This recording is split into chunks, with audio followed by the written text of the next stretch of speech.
Celui qui fait la vérité vient à la lumière, pour qu'il soit manifesté que ses œuvres ont été accomplies en union avec Dieu. Jean 3,20. Convertissez-vous et croyez en l'Évangile.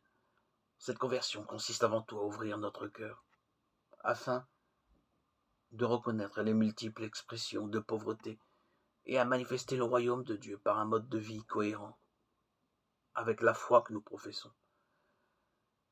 Si notre mode de vie n'est pas cohérent avec notre foi, tous nos efforts pour rayonner le Christ ou pour évangéliser seront anéantis, car on ne nous ratera pas et les réflexions fuseront.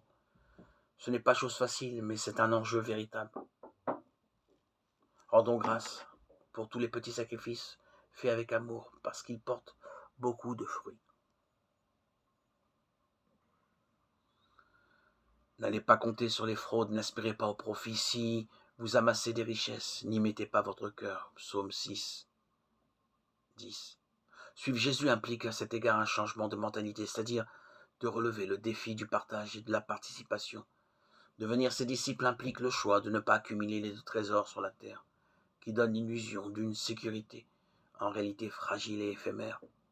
Au contraire, cela exige la disponibilité à se libérer de tout lien qui empêche d'atteindre le vrai bonheur et la béatitude, pour reconnaître ce qui est durable et ne peut être détruit par rien ni personne.